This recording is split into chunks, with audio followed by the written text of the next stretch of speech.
What's up, guys? Watchful Stoic here. It is a wonderful cloudy day here in Texas. 93 degrees outside. It's a nice and very welcome break from the heat wave we got this over the past few weeks. It's gonna creep back into hundreds again here in like a week or so. But for right now, I'm just grateful to have double digits.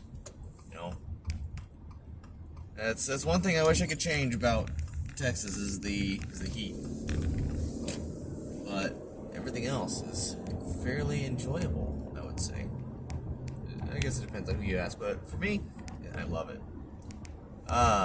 Before I hop into the topic, like, share, comment, subscribe. I'm going to be talking about Man's Search for Meaning by Viktor Frankl. Viktor Frankl was a Holocaust survivor, and I think he did his absolute best to try to make an objective, or as objective as possible, his particular experience in the concentration camps, and he tried to relate this specific experience of the average prisoner in the various camps in World War II at the hands of the Nazis and the authoritarian, I guess totalitarian despots of that time. But anyway, yeah, so let's jump into it. So, it started off with a, the foreword was starting off with someone else that had read his book and was a trusted figure to write the more recent foreword to the book. And he talked about how Viktor Frankl really dives into the purpose of life and how anyone with a why to live can endure almost any how. And how the experience that Viktor Frankl had really contributed to the credibility of his work. And he had a lot of really good things to say. In the actual foreword, where it's Viktor Frankl, he was talking about how before he had been taken off to the camps, he had an opportunity to get out of these areas where he might be taken and put into the camps, but because he had a visa that was about to lapse and he had an opportunity to leave, but his parents would be stuck behind and would get taken away, and he knew that. And this guy is significantly braver than I would be, because I don't think I could. I mean, even though he didn't know about it going into it, like it's still he heard quite a bit of what was going on. But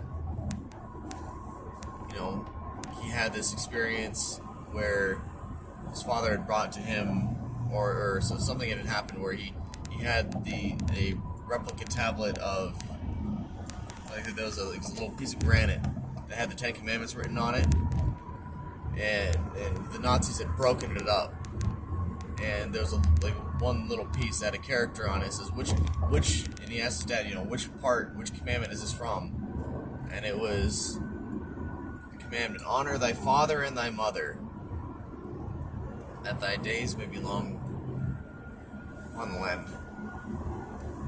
And so he decided to let his visa lapse and to stay with his parents, which he could have certainly avoided a significant amount of pain and trauma, but he attributes a lot of, I don't know, I think he attributes a good amount of his success to this book. The idea of the book is to find purpose, man's search for meaning. He doesn't, One of the interesting things that I noted was that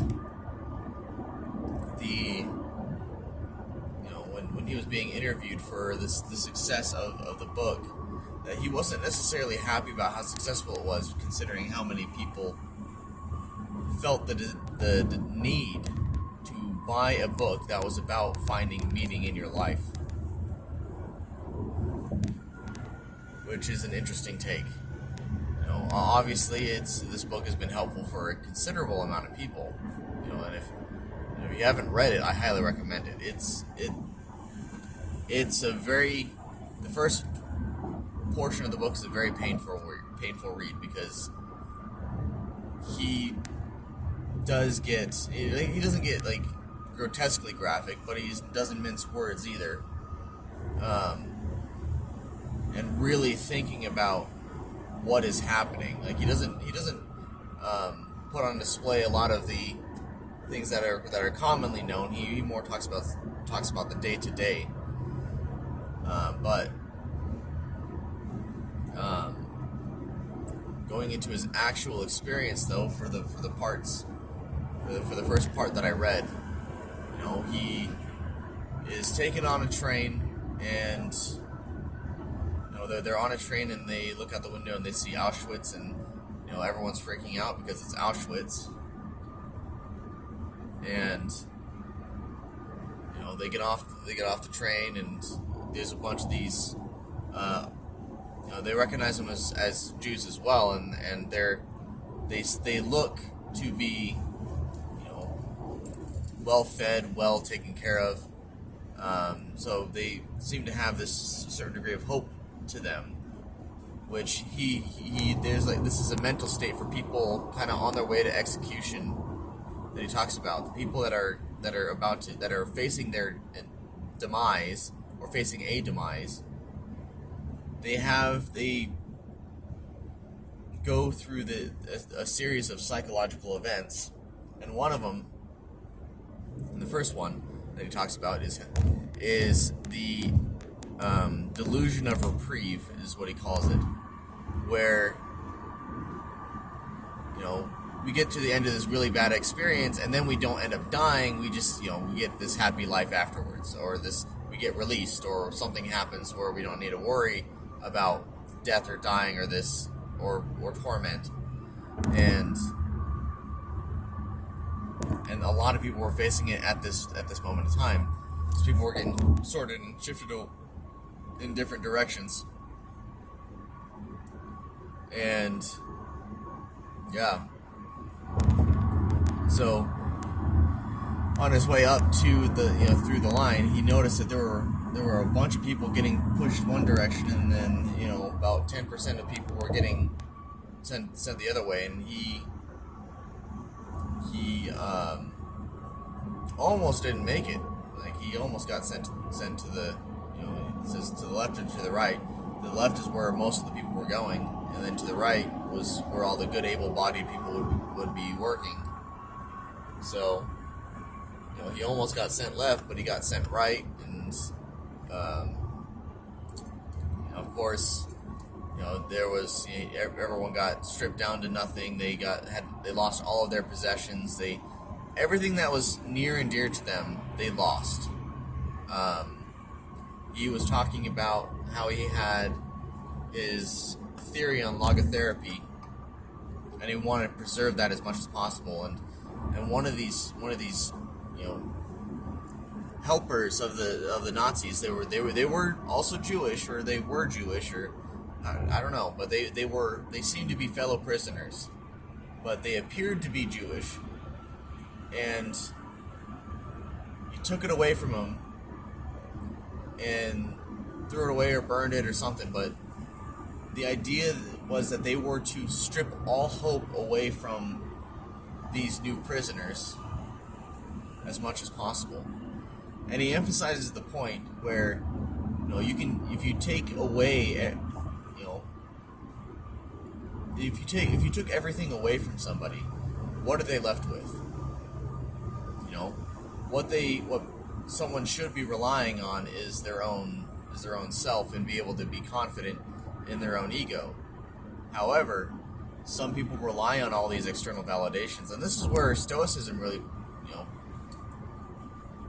this is really where Stoicism is emphasized a lot of, is that you need to throw off your external validations in order to achieve a state of happiness and self-control, and be able to find your purpose. So, but I'm not going to dig too deep into that because he addresses some other things. Anyway, so they get every hair on them shaved, they get all their clothes taken away, they get all of their belongings taken away. They're given a number, and the number is tattooed onto them. And they are forced into these really nasty bunks and bunkhouses, and it's awful living conditions. And they gotta work every day, day in, day out. They gotta hope that they just have to find any way possible to not stand out ever. And that first night, someone points out, it's like, look, there are all of the friends that went the other direction. And outside of the chimneys was all this smoke going, and the guy was talking about how all of the people that had gone to the left were cremated that day. And it hadn't really dawned on him exactly what was happening until later. But, there were a lot of awful things that he described. But then, the delusion of reprieve changed into a attitude of apathy, where nothing really mattered anymore. And that it's a psychological defense mechanism. Like because when the human psyche is exposed to something unnatural, an unnatural response is what should be expected from them. Nobody has a normal response to an abnormal situation. All right, every single one is different. But when you're approaching this daily grind of who knows when we will die, nothing ever really matters, and you just get to the point where as long as I live, I'm okay. As long as I stay alive, I'm okay. And he talked about how a lot of people would, fantasize throwing themselves into the electrical fence just to end it all. Some people would, find ways to survive without it. He did mention that there were people that, the people would talk about dreaming of having a hot meal, having a warm bath, sleeping in a warm bed, or all of these basic things that they had once taken for granted that they no longer had access to. Getting down to the basics of the necessities. They dreamt about the basic things. And, even when someone was having a nightmare on a bunk, that rest, that sleep was far better than the hell that they were in.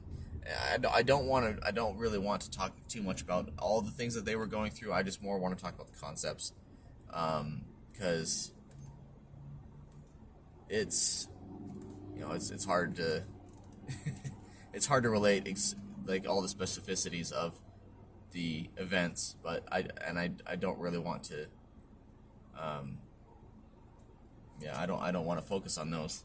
If you're interested in reading the book, pick up the book, because he describes it in a lot of detail. But he did talk about how the pain of injustice and insult is sometimes more painful than getting hurt itself. He talked about one time he was standing in a line, and one guy was standing slightly off from the line, and one of the guards came and smacked him on the head. And even though he wasn't the one at fault, but he's the one that got hit. So, and even then, like, who's really at fault for not making a line exactly straight? It's not something people just commonly do. But the pain of injustice, you know, even in those conditions, can still sting and be a motivator. But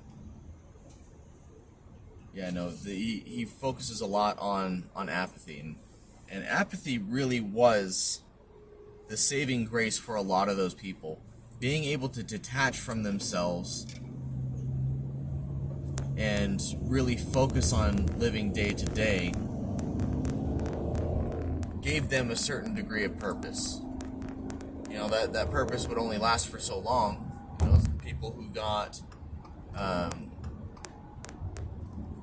frostbite and died in the snow, they didn't, you know, they obviously didn't live very long. People who got sick, people who just got beaten, or like people who couldn't work, they got shipped off. You know, because if you weren't able to work, then they wouldn't keep you around. But yes, this one's a little bit more of a gloomy video, but yeah, it's a, you know, later on this week it'll get more cheery. It'll get more. Tomorrow might be a little bit more of a downer video as well, because I have to get through the next portion of the. So halfway through the book is where the Holocaust chapters end, but after that it's more focused on logotherapy, and that will have a little bit more of theories and not really as much about the experiences of the Holocaust. But anyway, I hope you guys have. I can't speak.